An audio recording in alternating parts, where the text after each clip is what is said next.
Hello friends of class 10th. Today, me, Pama Malik, again here, the second part of the rise of nationalism.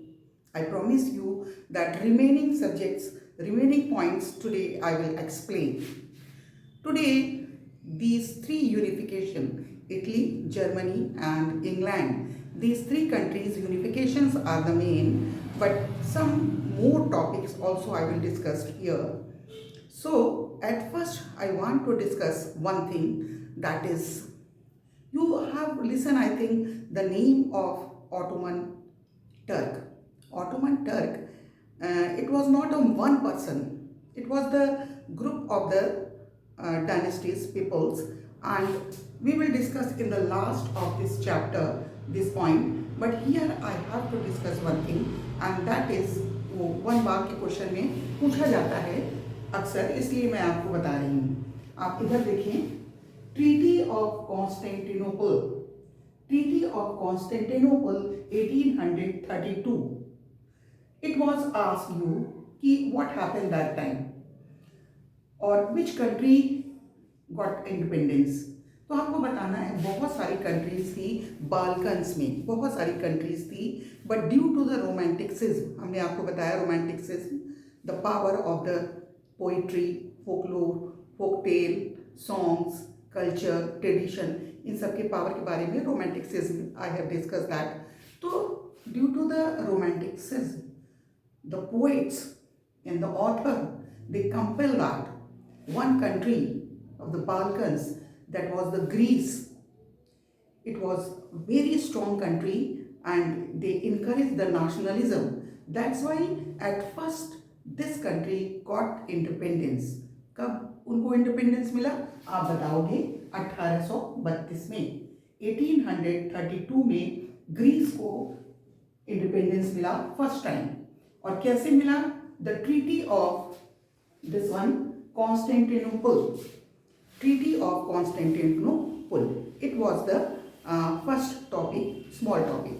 Then we will discuss at first Germany, Italy and unification. You can see here Germany. देखो Germany का unification, Italy का unification हम लोगों ने पहले part में पहले ही पढ़ा हुआ है. क्या हुआ था कि बहुत सारी कंट्रीज़ ऐसी होती थी जिसमें पैच वर्क होता था, दूसरे डिफरेंट कंट्रीज़ के लोगों का मिला जुला, छोटे छोटे लोगों के समूह होते थे, जिससे फीलिंग ऑफ नेशनलिज्म किसी भी तरह से डेवलप नहीं होती थी. इसलिए उन लोगों ने नेशनलिज्म की जो एक आग जलाई, एक रेवोल्यूशन किया. उसके कारण क्या हुआ, धीरे धीरे करके यूरोप की सभी कंट्रीज़ बाद में अपनी अपनी सेम कम्युनिटी, जिसको हम लोग कहते हैं common belonging, same identity, common identity, we have discuss these words. तो ऐसे लोगों से मिलाकर जो कंट्री एक बनती है, उस कंट्री के लोगों के अंदर feeling of nationalism will be encourage. तो हम लोग बस केवल इसको शॉर्टली पढ़ेंगे, आपको बहुत बृहद रूप में जाने की ज़रूरत नहीं है. बहुत ज़्यादा स्प्रेड करेंगे तो दिमाग में उतना ही जोर पड़ेगा. तो जितना मैं आपको बताती हूँ उतना अगर आप समझ लें और लिख लें तो आपको पूरा नंबर मिल जाएगा. तो सबसे पहले हम लोग डिस्कस करेंगे जर्मनी के यूनिफिकेशन के बारे में. जर्मनी ये जो है वो डिवाइडेड था, मतलब आपको मालूम है कई भागों में डिवाइडेड था, और यहाँ पर कई एक कंट्रीज़ के बीच में वार चल रहा था. तो उसमें थे ऑस्ट्रिया, डेनमार्क और फ्रांस. इनका वार लगातार चल रहा था जो एंडेड हुआ. एंडेड का मतलब ये कि the same belongings peoples they collected in one place and this war ended. इसमें एक नाम आपको जरूर याद रखना, हो सकता है individually it can be asked you, and he was the Otto von Bismarck.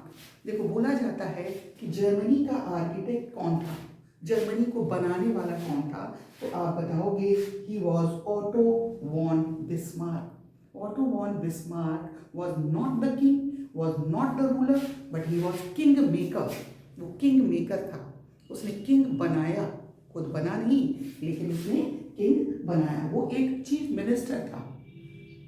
तो जब इन कंट्रीज का वार एंडेड हो गया, उसके बाद जर्मनी का एम्परर एक विलियम फर्स्ट, जो कि प्रूशियन किंग था, उसको डिक्लेयर किया गया. But later Later what happened, Chief Minister Otto von Bismarck proclaimed which king? His name was Kaiser William. आप कह सकते हो कि कंट्रीज में जो वार चल रही थी वो एंडेड हुई, सेम टाइम के belongings peoples gathered in a one place. They declared one country, that was Germany, and Germany's first king who was there, he was Kaiser William First.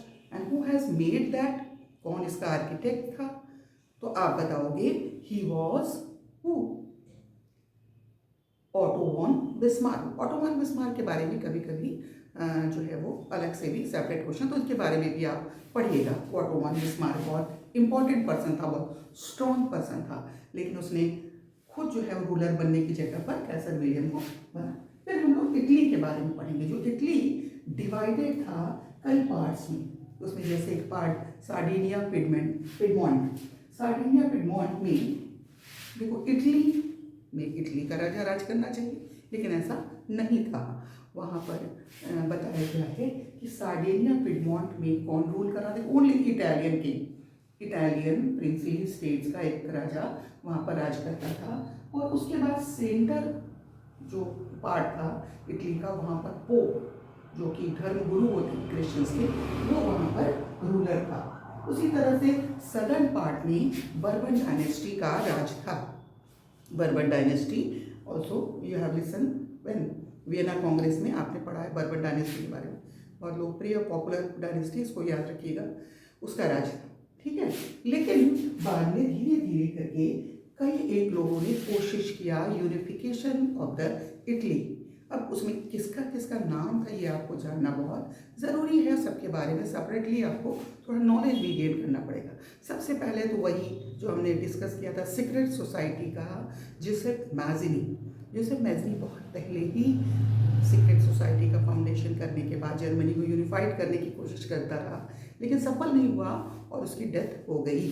उसके बाद में कई लोगों ने इसके लिए कोशिश की, जिसमें आप बताओगे he was the Count Camillo Cavour था, है ना। लेकिन लास्ट में किसके हाथ में विजय ध्वज आई? वो था Joseph Garibaldi.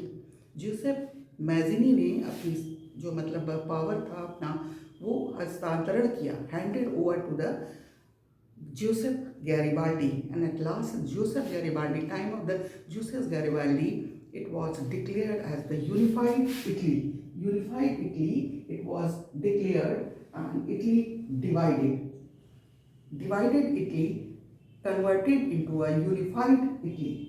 Understand? This one we will discuss. Okay, now we have to discuss about the United Kingdom or the England's unification. देखो बच्चों, ये क्वेश्चन पूछा जाता है कि क्यों यूनाइटेड किंगडम का जो यूनिफिकेशन था वो एक स्ट्रेंज केस था। Why it was not like a Germany and Italy unification, what the reason was behind that. तो हम लोग को ये बताना है कि जर्मनी और इटली की यूनिफिकेशन से थोड़ा फर्क था यूनाइटेड किंगडम का और इंग्लैंड का जो मतलब यूनिफिकेशन था। कैसे? जैसे एक आइलैंड है, मतलब इंग्लैंड को आपने देखा एक आइलैंड है, उसमें छोटे छोटे कई द्वीप हैं, जैसे आयरलैंड, स्कॉटलैंड, उसमें रहने वाले लोग भी स्कॉटिश, आयरिश, वेल्श, इंग्लिश, कई तरह के लोग हैं। अब इन लोगों को या तो अलग अलग अपनी कंट्री बनाने को मिल जाता, जैसे आयरलैंड मिल जाता आयरिश को, स्कॉटलैंड मिल जाता स्कॉटिश को, है ना, इंग्लैंड इंग्लिश को, तो ये जो है वो जर्मनी और इटली के यूनिफिकेशन की तरह होता, लेकिन ऐसा नहीं हुआ। क्यों? आपको मालूम है इंग्लैंड एक बहुत ही डोमिनेटेड कंट्री जिसने पूरे वर्ल्ड पे राज किया, हमारे यहाँ भी more than 200 years they ruled on us, हमें स्लेव बना के रखा उन लोगों ने। तो ऐसा ही इंग्लैंड के साथ भी जब आयरिश, स्कॉटिश, वेल्स सब ने अपनी अपनी स्वतंत्रता साबित करने की कोशिश की कि हम लोग भी अपनी अलग कंट्री बनाएंगे टू इनकरेज द नेशनलिज्म और कॉमन बिलोंगिंग को लेकर, तो इंग्लैंड ने उनको डोमिनेट किया। अब आपको एक बात बता दें कि जैसे हर संप्रदाय में कई तरह के पार्ट्स होते हैं, जैसे मुस्लिम्स में शिया सुन्नी होते हैं, हिंदू में भी कई एक मतलब होते हैं, कुछ बौद्धिज्म होते हैं, कुछ जैनिज्म होते हैं, कुछ वैष्णव होते हैं, कुछ शैव होते हैं। उसी तरह से क्रिश्चियंस में भी दो हैं। एक तो था रोमन कैथलिक, जो पुराने क्लर्जी की ऑफिशियल्स को मानता था कि हाँ चर्च सबसे पावरफुल संस्था है, उसको भी टैक्स मिलना चाहिए, ये सारी बातें जो हम लोगों ने फ्रेंच रेवोल्यूशन में पढ़ी, power of the church and others. तो रोमन कैथलिक पुरानी संस्था में विश्वास करने वाला था, जो डोमिनेशन ऑफ द चर्च था। तो उसका विरोध किया मिडिल क्लास ने, लिबरल्स ने। उन्होंने कहा कि नहीं, सब लोग एक बराबर है, ऑल आर इक्वल। डेमोक्रेटिक और रिपब्लिक को स्टैब्लिश करने वाले ने इस सत्ता का विरोध किया। तो रोमन कैथलिक का जिसने भी विरोध किया, प्रोटेस्ट किया, they were known as the protestant. ठीक है, अब आपको समझ में आ रहा होगा, यहाँ पर आप देख रहे हो प्रोटेस्टेंट जो कौन थे, जिन्होंने रोमन कैथलिक का विरोध किया। और रोमन कैथलिक कौन थे? जो पुरानी संस्था को मानने वाले, पुरानी पावर ऑफ द चर्च को मानने वाले थे, वो थे। अब ये दोनों ही ग्रुप जो है वो इंग्लैंड में था। अब ये करना था कि प्रोटेस्टेंट जो कि आयरलैंड के साथ था, वो इंग्लैंड के साथ ही रहना चाहता था, but Scotland where the Roman Catholics were there maximum, they wanted to separate their country. वो चाहते थे कि मेरी कंट्री अलग हो जाए, Scotland. They wanted to separate. But England, जिसने पूरी दुनिया पर राज किया, वो स्कॉटलैंड को या आयरलैंड को या किसी भी दूसरे द्वीप को अपने से सेपरेट कैसे करता? उसने उन लोगों को दबाया। अब देखो, आयरिश तो अपने आप ही उनसे मिल गए। हम लोग बात करेंगे कि इस तरह से आयरलैंड को फोर्सिबली आप कह सकते हो 1801 में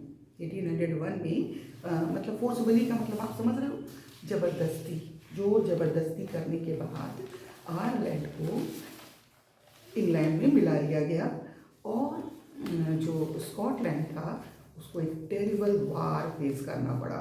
टेरिबल वार का मतलब समझ रहे हो, जहाँ पर इंग्लैंड की बहुत पावरफुल मतलब एक आर्मी थी, जिसने स्कॉटलैंड जो कि अलग एक स्वतंत्र देश बनाना चाहते थे, उसको दबाकर अपने ही देश में मिलाने की उन्होंने कोशिश की। This was the terrible war and we have to discuss that कि in 1801 forcibly Ireland what became the part of England, और ये डिक्लेयर हो गया यूनाइटेड किंगडम। तो अब आप देखो कि आयरिश, स्कॉटिश, वेल्स, इंग्लिश, सबका लैंग्वेज अलग, ट्रेडिशन अलग, सारी चीज़ें अलग अलग तरह की, लेकिन उन सबको पॉसिबली एक ही कंट्री में रहना पड़ा, and that country was United Kingdom. Understand? तो it was not different from the Germany and Italy unification, जहाँ पर कॉमन बिलोंगिंग को ज़्यादा महत्व दिया गया, और यहाँ पर कॉमन बिलोंगिंग को महत्व न देकर डिफरेंट कम्युनिटीज़ को एक ही जगह पर फोर्स किया गया कि यू हैव टू लिव। और आज भी वो लोग एक साथ ही रहते हैं। There national language is English, they believe in national flag of the England. वो सारी की सारी इंग्लैंड और इंग्लिश लोगों की ही बात मानते हैं। They forgotten that they are Scottish और द आयरिश। तो I think you got that कि यूनाइटेड किंगडम और England's unification is a strange case of unification where common belonging were not there, नहीं common belonging थी, और वहाँ पर क्या था, different communities के people एक साथ रहने को विवश हुए पावर ऑफ द इंग्लैंड के कारण। अब हम लोग थोड़ा सा डिस्कस करेंगे बाल्कन्स, विजुअलाइजेशन, और एक बहुत ही इंपॉर्टेंट टॉपिक है जो हम बनाना भूल गए, अब हम आपको फिर से बता रहे हैं। That was the Frankfurt parliament. What was the Frankfurt parliament? Actually Frankfurt parliament Germany में है। तो वहाँ पर भी वही मतलब एक डिस्प्यूट हुआ, जहाँ पर लिबरल्स ने ये साबित किया कि by the elected members they form the parliament and the parliament will run the government. Understand? Monarchs थे वहाँ पर, मोनार्क्स थे, लेकिन मोनार्क्स को अपोज करके उन लोगों ने क्या किया, फ्रैंकफर्ट पार्लियामेंट जो कि सेंट पॉल चर्च में मतलब वहाँ पर सभी एकत्रित हुए, और कितने इलेक्टेड मेंबर थे? 831 members were there, and they बहुत खुश थे वो, कह रहे हम लोग सब इलेक्टेड हुए, now we will form the what parliament and parliament will run the government. और अब मोनार्क्स का उतना प्रभाव नहीं रहेगा, मोनार्क्स रहेंगे अपनी जगह पर, लेकिन कार्य पूरी जो है वो जैसे एग्जीक्यूटिव, पार्लियामेंट्री और जुडिशरी करते हैं उस तरह से काम जो है वो चलेगा, ऐसा जो है वो उन लोगों ने सोचा। लेकिन हुआ क्या, एक्चुअली हुआ ये कि जो फ्रैंकफर्ट पार्लियामेंट था वहाँ पर एक डायनेस्टी के किंग थे and his name was Frederick Wilhelm. हम लोगों ने डिस्कस किया था शुरू में कि फ्रेडरिक सोरियो ही was a painter but this Frederick Wilhelm he was the royal family people, and in this way he what you can tell that he declared as a what president or the throne he was offered there, and also these 831 elected peoples, they gathered there, and one person's came forward and he tried to keep the throne, that crown, जो मुकुट होता है उसको Frederick Welham के सिर पर रखने की कोशिश की, but Frederick Wilhelm refused that. It was the you can tell that the dispute between the liberals and the monarchs, and victory किसकी थी? Victory was it was declared as the monarchs declared their victory. So students, we can discuss these things कि Frankfurt parliament जहाँ पर elected member चुने गए लेकिन फिर भी उनको पूरा अधिकार नहीं मिला, वो अधिकार किसको दे दिया गया? मतलब जो वहाँ का राजा था फ्रेडरिक वेलहम, उसने जो है वो क्राउन को पहनने से मना कर दिया, और इस तरह से उसने अपने दबदबे, अपने डोमिनेंस को साबित किया कि मैं जो चाहूँगा वही होगा, elected member will not rule the country. It was the incident of Frankfurt parliament. ये आप याद कर लेना, 3 मार्क्स के क्वेश्चन में अक्सर पूछा जाता है। अब हम लोग एक डिस्कस करेंगे visualization of the country.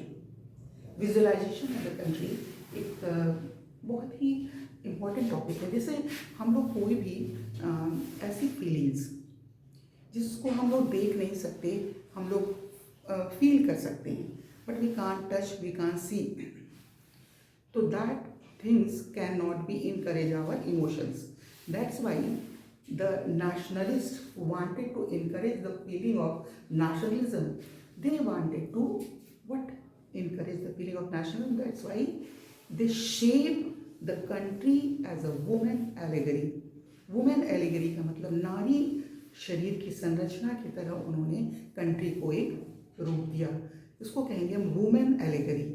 Women allegory and visualization, country कोई देखने, सुनने या टच करने की चीज़ तो नहीं है, लेकिन वो क्या है, फील किया जा सकता है कि we belong to this country, our emotion with that, हम लोग अपनी ड्यूटी निभाएंगे अपनी कंट्री के लिए। तो ये फीलिंग्स कैसे जो है वो मतलब सामने प्रकट किया, वो क्या है, उसको विजुअलाइजेशन करना। उसको वुमेन का रूप क्यों दिया गया? क्योंकि मदरहुड, जो माँ है, वो सबसे ज़्यादा प्यार की जाती है, इसलिए उन्होंने कंट्री को एक माँ का रूप दिया, मदरहुड दिया, वुमेन एलिगरी दिया। और in this way one this type of situations where we can see the country, we can touch the country, but we can see that in front of the us, one visualization is there. जैसे हम आपको example दें अपनी country का, mother India, हम कहते हैं mother India, है ना। बच्चे जब कभी प्रोग्राम्स करते हैं 15 अगस्त या 26 जनवरी को, तो वो एक मदर इंडिया, एक लड़की को वाइट कलर की साड़ी पहनकर मुकुट पहना कर खड़ा कर देते हैं, and we also what bow our head in front of that is our feeling, क्योंकि हम जानते हैं कि वो माँ भारत माँ नहीं है, लेकिन उनको भारत माँ का शेप दिया गया है। तो ये विजुअलाइजेशन ऑफ द नेशन इसलिए हुआ कि encouragement of the nationalism, encouragement of the nationalism, जिसमें आप देखते हो जर्मेनिया को, मैरिनेट को, ये सब ऐसे ही स्टैचूज बनाए गए जहाँ पर मतलब विजुअलाइजेशन हुआ और लोगों की फीलिंग, जैसे किसी सॉन्ग को देखकर, किसी स्टैचू को देखकर, किसी फोकलोर सॉन्ग को देखकर इनकरेजमेंट होता है नेशनलिज्म का, उसी तरह से इसका भी एक तरह से इनकरेजमेंट हुआ और visualization of nation also there was very fruitful. Now in the last one topic is there and that is Balkan. We have to discuss Balkan. अभी हम लोगों ने ग्रीस कंट्री के इंडिपेंडेंस के बारे में पढ़ा, जो कॉन्स्टेंटिनोपल ट्रीटी ऑफ कॉन्स्टेंटिनोपल इन 1832 है ना. सबसे पहले ग्रीस इंडिपेंडेंट हुआ, लेकिन हमें ये तो पढ़ना है कि एक बहुत ही मतलब ताकतवर, एक बहुत ही पावरफुल क्या था डायनेस्टी था, that was the Ottoman Turks. Turkistan के टर्क्स थे, Ottoman Turks, group of kings. They ruled on a different type of different countries, and these countries were combinedly known as the Balkans. जिस countries पर किसने, Ottoman Turks ने राज किया, उसको Balkans कहा जाता है. और इन सब कंट्रीज़ के नाम आपको लर्न करना है. Sometimes so I also forgetting to name of these countries. I am repeating here, you keep in your mind. Romania, Bulgaria, Albania, Greece, Macedonia, Croatia, Bosnia, Herzegovina, Slovenia, Serbia and Montenegro. These all the countries were known as the Balkans. लेकिन ये सब के सब slaves थे. किसके under में? Ottoman Turk के under में. These all the countries were the what? Slaves. अब ऑटोमन टर्क का साम्राज्य बहुत दिन तक चलने के बाद धीरे धीरे करके ऑटोमन का प्रभाव धीरे धीरे खत्म होता चला गया. And day by day some of the countries, these countries united as a Balkans, but they have not any feelings of the brotherhood. इन सब के बीच में कोई भी आपस में प्यार प्रेम नहीं था. ये दोनों ही एक दूसरे से, जितनी भी कंट्रीज थे दोनों, these all the countries were feeling jealous to each other. एक दूसरे की उन्नति और इकोनॉमिक डेवलपमेंट, पॉलिटिकल और any type of social development देखकर एक दूसरे से चिढ़ना जलना उनका काम था. और आपको मालूम है, जहाँ पर यूनिटी नहीं होती, धीरे धीरे करके वो सब बिगड़ने लगते हैं, सेपरेट हो जाते हैं, उनका डिस्पर्सल हो जाता है. और इसी तरह से बाल्कन्स भी धीरे धीरे करके सब के सब बिखरते चले गए. जब ये सब की कंट्रीज, ग्रीस तो सबसे पहले इंडिपेंडेंट हो गए, बाकी सब भी धीरे धीरे करके जैसे ही इंडिपेंडेंट होने लगे, आपको मालूम है उस समय बहुत शक्तिशाली कंट्रीज वर देयर, जिन लोगों ने एक साथ मिलकर नेपोलियन को हराया था. और उनकी बहुत ambitious countries, they also wanted to what attack on other countries and mix in their country and make their country bigger and bigger. That is the motto of these European countries. And these countries were the Russia, Great Britain और ओस great Britain जिसने पूरे मतलब world पे राज किया, Germany, Austria Hungary. Osteo Hungary एक मिला जुला एक मतलब होता. तो इन सब कंट्रीज़ के बीच में आपस में ही एक डिस्प्यूट अराइज हुआ कि we will occupied Balkans, we will occupied Balkans. आपस में ही वो सब एक मतलब वार और बैटल्स में इन्वॉल्व होते चले गए. And in this way the first world war declare. You have listen that 1914 to 1918 first world war. It was the power war, महत्वाकांक्षा की लड़ाई, अपने को बहुत आगे बढ़ाने की लड़ाई, जिसमें दोनों ही बार जर्मनी जो है वो एक पक्ष में था और दूसरी तरफ अलाइन ग्रुप थे. ये आपके कोर्स में है नहीं, तो इसके बारे में बहुत ज़्यादा हमें पढ़ना नहीं है. लेकिन ये हमको समझना है कि ये जो वार और बैटल्स की लड़ाई है वो कहीं भी कभी किसी कंट्रीज़ को नहीं रखती. आदमी की ज़िंदगी कितनी है, 70 या 80 साल, उसके बाद उसकी मृत्यु हो जाती है और वो सोचता है कि वो पूरी दुनिया को जीत लेगा, विश्व विजय करेगा, जैसा डिक्टेटर्स ने सोचा था, नेपोलियन ने सोचा था, अलेक्जेंडर ने सोचा था, एडोल्फ हिटलर ने सोचा था. लेकिन वो सभी 50 साल के पहले ही मारे गए. तो ये जो एम्बिशंस की लड़ाई थी, इसने फर्स्ट वर्ल्ड वार और सेकेंड वर्ल्ड वार को जन्म दिया, जो कि आपके कोर्स में नहीं है. तो it was the short summary of nationalism in Europe. जितने टॉपिक्स हमने आपको बताए उसको अगर आपने पढ़ लिया, समझ लिया, तो बस आपको बहुत अच्छे मार्क्स मिलेंगे। In next this video I will discuss some of the important questions, and these important questions you can see in your notes, in your helping books, in your NCERT books. Okay students, thank you, see you, bye.